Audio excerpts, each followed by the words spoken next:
Shabbat Shalom familia, Shabbat Shalom desde Venezuela, su hermano Rudolf Luis Reyes Morales. Qué rico el poder estar aquí nuevamente con todos ustedes, el poder reunirnos en este tiempo de reposo, en los tiempos señalados y en los comienzos de mes. Y también para los estudios que se hacen en la Kehilá de Yehoshua para edificación del cuerpo del Mesías. Así que bendiciones para todos en este Yom Shabbat. Desde Venezuela, su hermano Rudolf Luis Reyes Morales. Shabbat Shalom. Bien, vamos a darle la gloria, la honra, la alabanza, la tífera, el honor a nuestro Padre Celestial, Jehová Sebaot, y a nuestro Rey, Yeshua HaMashiach, que ellos nos permiten el poder estar aquí con todos ustedes, el poder llevarle a cabo las porciones semanales.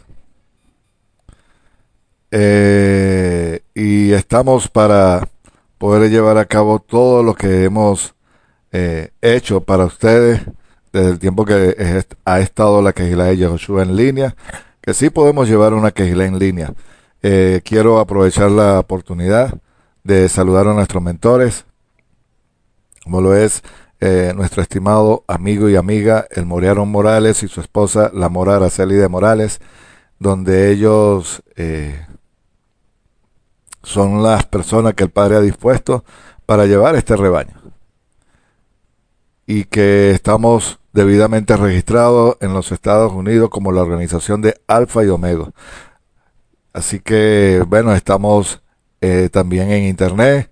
Estamos en el nombre, usted coloca en Google www Congregación Virtual El Yo Soy, y ahí aparecemos en línea.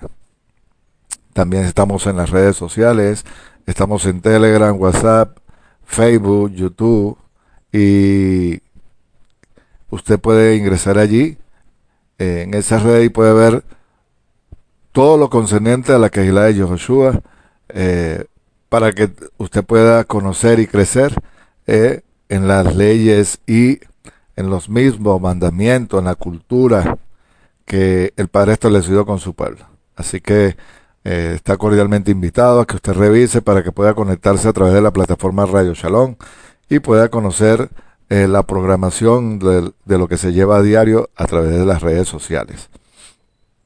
Y por supuesto en la plataforma Radio Shalom.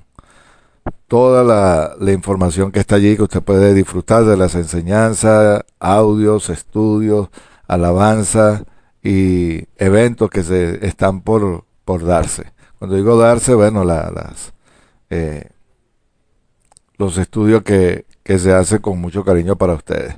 También saludo al cuerpo del Molín de la Kehilá, que siempre están ahí también aportando, colocando su granito de arena para edificación también del cuerpo del Mesías. Bien, vamos a dar inicio entonces a la parashá. Ya terminamos el libro de Bereshit. Vamos a ver ahora Shemot, que es nombre, y es el Éxodo. Pero no sin antes vamos a darle la gloria a nuestro Padre Celestial y decimos: Shema Israel, Jehová Eloheinu, Jehová Echad, Baruch Shem Kevod Malchuto Leolam Baeh. Escucha Israel, a Jehová tu Dios, Jehová es primero y uno es. Bendito sea su nombre de su glorioso reino desde ahora y para siempre. Amén y amén. Bien, estamos viendo el libro de Éxodo. Recuerda lo siguiente, que ellos estaban esclavos de acuerdo a las promesas que el Padre le hiciera a Abraham. Y que eso está en el capítulo 12 de Bereshit, en el capítulo 15 también, donde él le dice que sacaría con mano fuerte y brazo extendido al pueblo de Israel cuando llegara el colmo del amorreo, el jebuseo, el eteo, todo lo feo. Y que el colmo de la maldad de la tierra todavía no había llegado a su presencia, pero estaba en pleno desarrollo. Cuando el pueblo de Israel está en Egipto, prácticamente ellos tenían un dueño. Es decir, Faraón, los dioses de Egipto, era lo que regía al pueblo de Israel. A pesar de que tenían promesas, el pueblo, de acuerdo al patrón que se vivía en Antiguo Oriente Medio, donde había un Dios donde había un hombre en la tierra que era la conexión entre cielos y tierra, y unas leyes.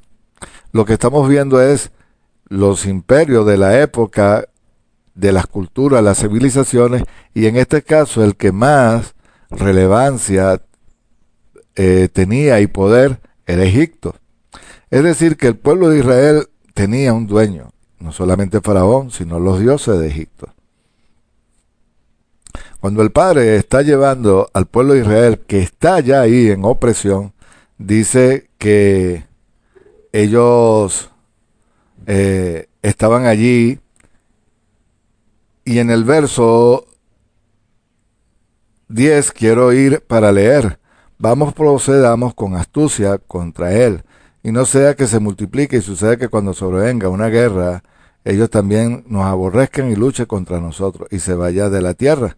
Entonces le impusieron capataces, trabajos forzados, para que los abrumaran con sus cargas, y así edificaran para Faraón ciudades, almacenes en la ciudad de Pitón y Ramsés.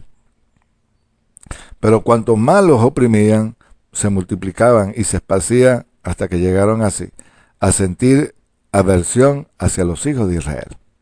Y dice el verso 13, los egipcios esclavizaron a los hijos de Israel con tiranía, y amargaron su vida con duro trabajo de arcilla y adobe y toda clase de labores en el campo, y toda clase de suerte trabajaron, tuvieron que servir por causa de la opresión. El hecho que ellos estuvieran en esa opresión que ellos le estaban ejerciendo, eso dice que ellos no solamente la opresión, sino que tenían un dueño, y el dueño podía hacer con ellos lo que quisiera. Hay varios estudios que yo tengo ahí en la página del Yo Soy, ahorita también están en YouTube. El Rey que ha de venir, la Torá, un documento legal, y yo explico allí, donde también tengo otro que se llama enmienda constitucional, y es cuando aparece el Mesías.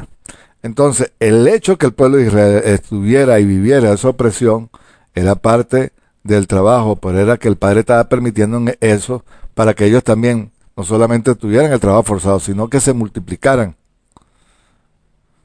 Pero que también vemos con astucia que Faraón manda a asesinar al pueblo de Israel, a los niños. Qué casualidad. Y dice que antes que llegaran, bueno, las parteras le decían que cuando llegaban ya los niños nacían. Y bueno, al rey de Egipto, Faraón, no se le ocurrió otra cosa sino que asesinar a los niños. ¿A dónde los lleva? Al río Nilo. ¿Por qué? Hay un estudio que también que yo tengo que se llama Caos y Orden, donde yo explico allí lo que es agua que condena y aguas que salvan.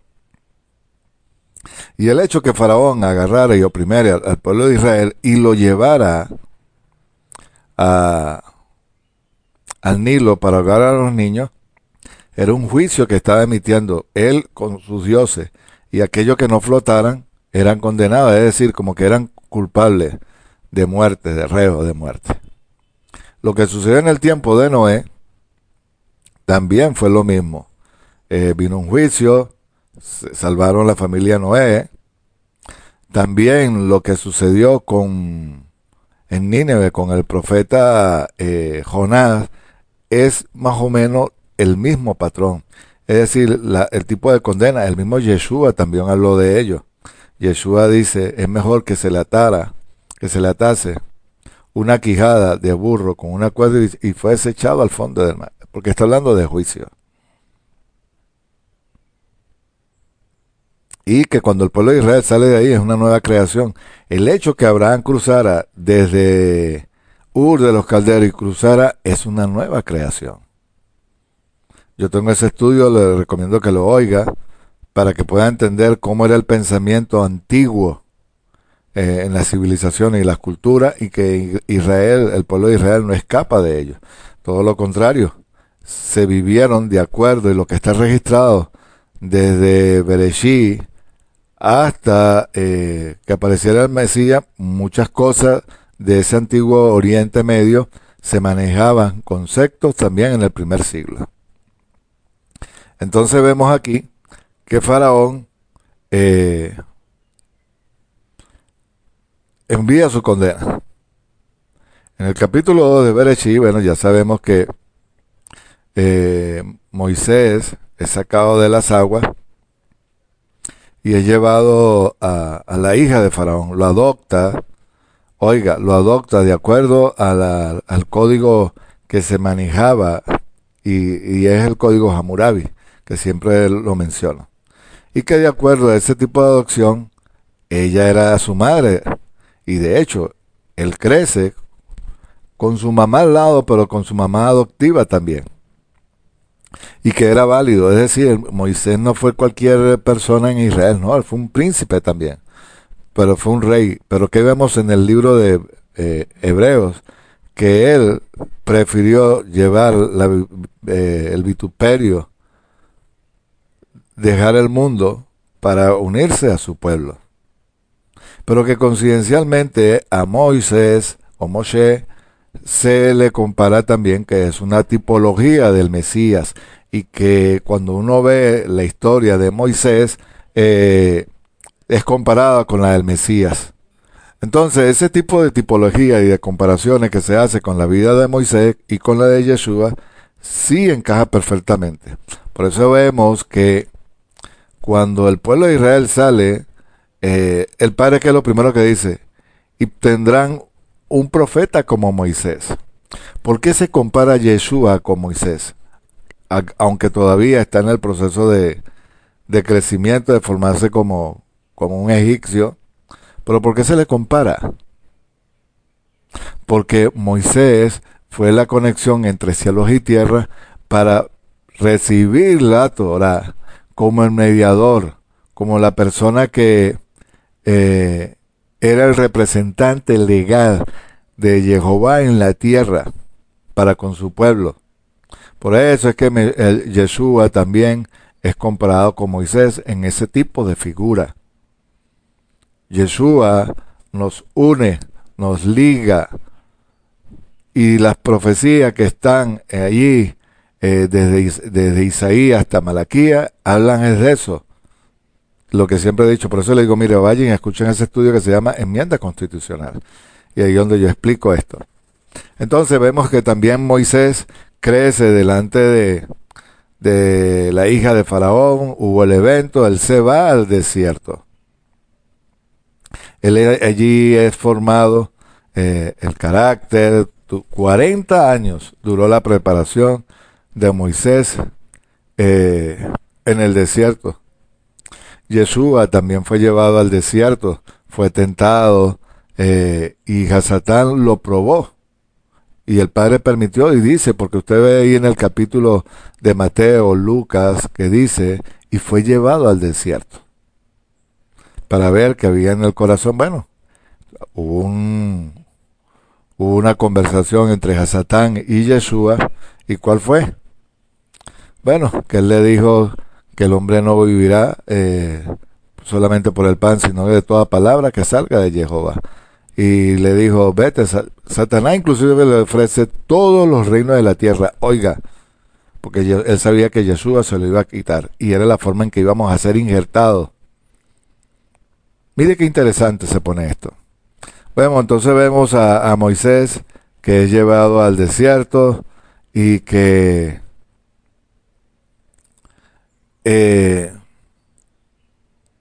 fue su preparación. En el capítulo 4 es cuando Moisés va a Egipto nuevamente. Y él ya va, no solamente, no es una vara, era la autoridad que el Padre había tenido con él cuando tuvo ese encuentro. Y en el encuentro era normalmente que cuando tú ibas a entrar a los templos, a los espacios sagrados, en todas las culturas se manejaba que tú no podías entrar con zapatos o sandalias. ¿Y qué dijo el padre?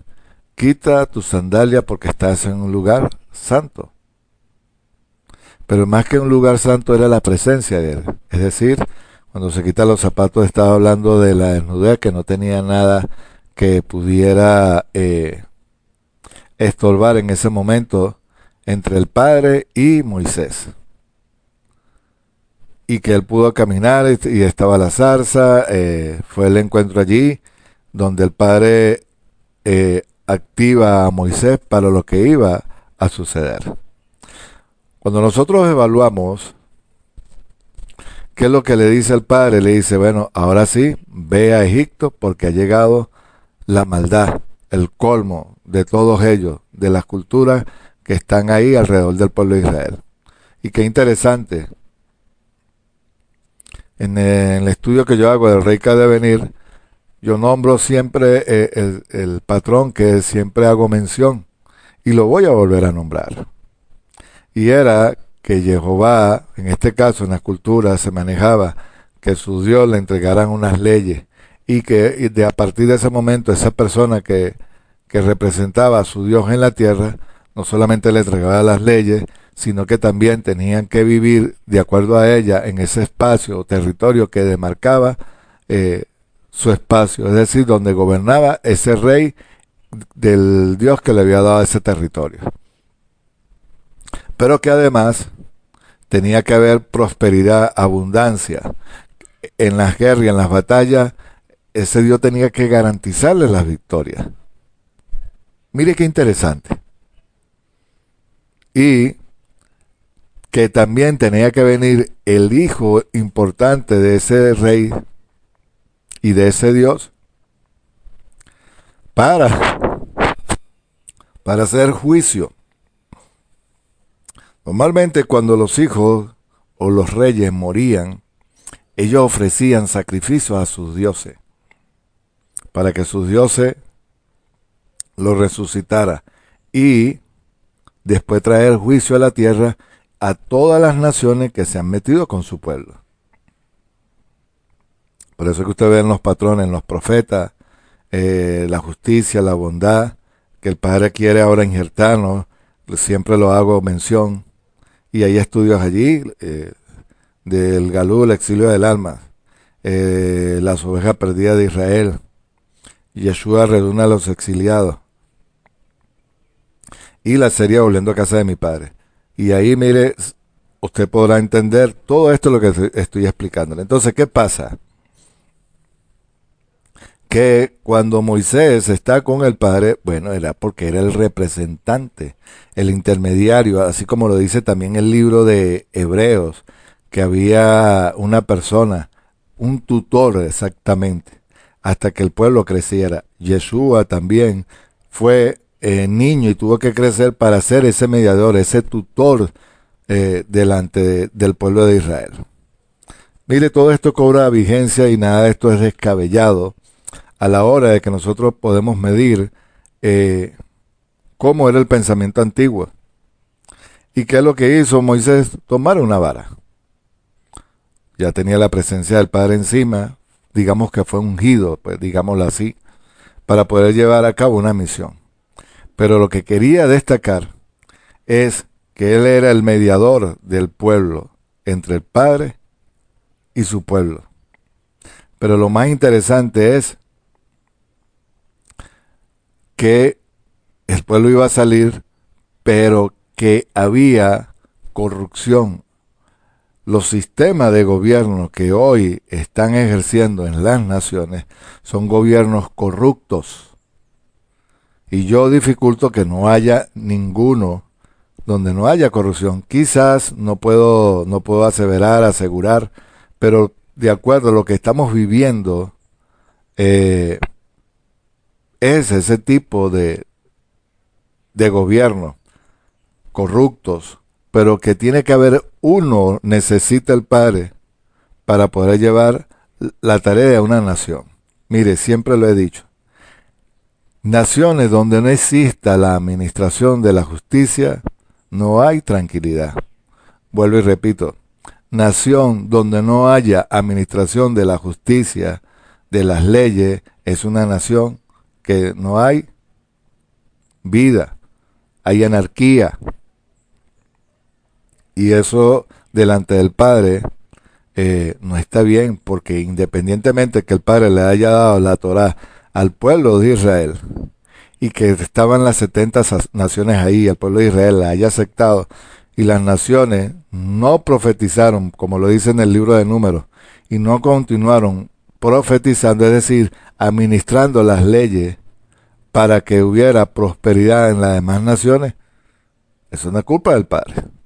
Eso fue culpa de las personas aquellas que no siguieron, no le dieron continuidad a la presencia del Padre. Y es cuando Caleb le dice a Moisés, mira, aquellos dejaron de profetizar. Pero también le dijo, ahí por ahí hay gente que están profetizando. ¿Y qué dice Moisés? Ojalá sigan profetizando. No está hablando profetizar de palabras solamente con la presencia de Dios, de Jehová. Está hablando realmente es de poder llevar la administración de la justicia para que las naciones puedan vivir de acuerdo a los preceptos, mandamientos que el Padre ha dado. Si las congregaciones entendieran esto, amigos, amigas, estuviéramos viviendo los tiempos del rey Josías, que hubo una reforma. Esa sí es la verdadera reforma. Una reforma trae, oiga, no solamente es quitar los lugares altos, era dejar de oprimir al pueblo donde su salario pudiera alcanzar para los alimentos, donde la prosperidad aumenta la educación, el sector empresarial genera empleo, trabajo, y hay una armonía. Eso es una verdadera reforma. Y sobre todo la escolarización, que es totalmente a la educación. La educación la recibes tú en tu casa, pero la escolarización, el sistema que te va a permitir a desarrollar a tu país, es de acuerdo al patrón y es el siguiente: la formación de la persona profesionalmente y que pueda esa persona desarrollarse en su país. Eso es lo que estaba haciendo Moisés.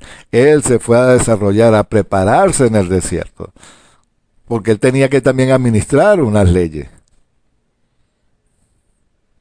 Y que era la persona que iba a traer la libertad a un pueblo, porque tenía dueño. Y ese es el problema, que todos lo hemos visto de una manera de fanatismo religioso. No, porque y no estoy con esto diciendo que son las congregaciones, por favor, entiéndame, sino que puedan entender de una vez por todas que en esos lugares de autoridad, como alcalde, gobernaciones, ministros, pero con la presencia del Padre las cosas pueden funcionar mejor.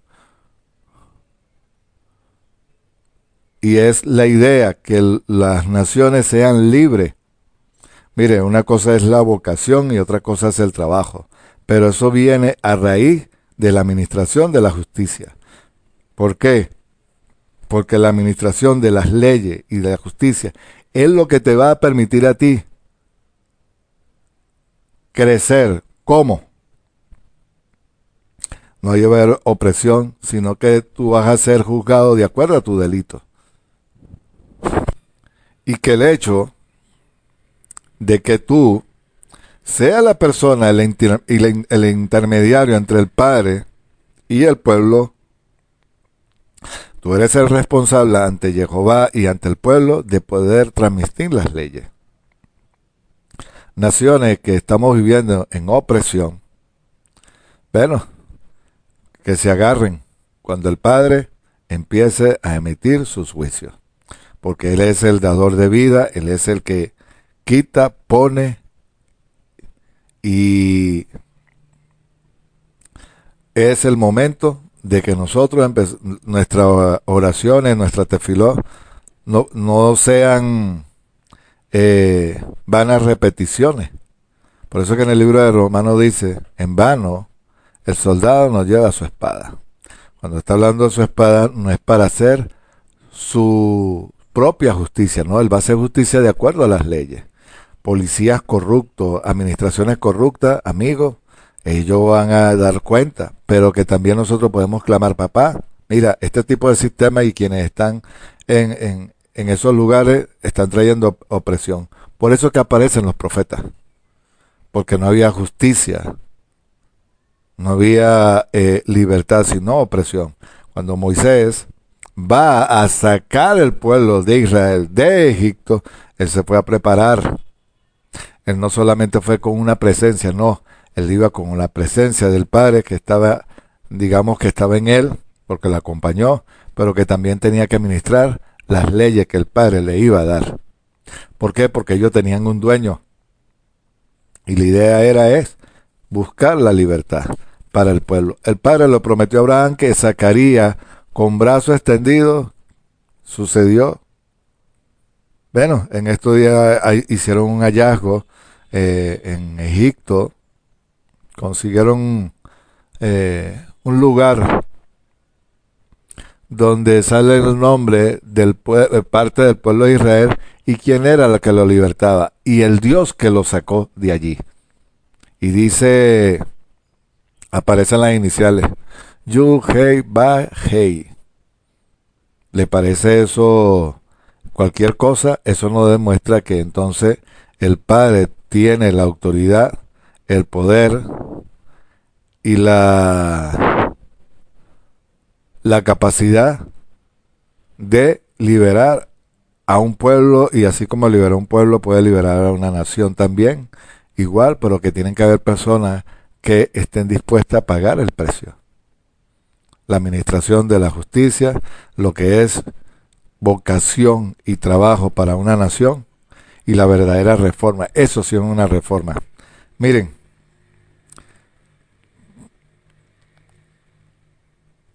en el libro de las crónicas hablan de un rey llamado Josías. Y eso sí fue una verdadera reforma. Lo que venía a traer Moisés para el pueblo de Israel no solamente era sacarlo de esclavitud, sino llevarlo a una tierra, cruzar el mar de Junco, cruzar el Jordán para un nuevo nacimiento, para una nueva nación, y que de acuerdo a que iban a vivir bajo esas leyes. Ese es el patrón antiguo Medio Oriente. Y que de acuerdo a ese lugar, ese territorio que hoy está en disputa, le fue dado a ese pueblo. Porque ya había llegado el colmo de la maldad, del amorreo, el jebuseo, el eteo y todos los feos. Y David puso en paz y dice que lo puso bajo sus pies. Eso es lo que tenía que hacer todos los reyes de Israel para las naciones alrededor, porque era lo que iban a buscar a opresión. Hoy por hoy, el pueblo está retornando. Yeshua nos está llamando. Por todas las naciones, no solamente al Goyín. Israel también fue Goyín. Como lo digo Pedro, las 12 tribus están dispersas. Y ese pueblo va a ser reunido porque inclusive Yeshua habló de ello. Miren, ya en el capítulo 5, ya hay el primer encuentro entre Faraón y Moisés con Aarón. Y en el capítulo 6, la respuesta divina, es decir, cuando el Padre ya empezaba a mostrar su poder, quien gobierna entre cielos y tierra. Familia, esto es un resumen de lo que quise hacer de la parashá, de los capítulos que tenemos. Recuerde que tenemos un año que tenemos que dar la Torah porque estamos en el ciclo septenario, se le conoce como el Shemitah, el de reposo. Y era lo que quería compartir. Familia, yo espero que les haya sido de su agrado, que haya sido de edificación para su vida. Nos vemos en el próximo Shabbat desde Venezuela, su hermano Rudolf Luis Reyes Morales. Shabbat Shalom, Ley Raot. Hasta pronto.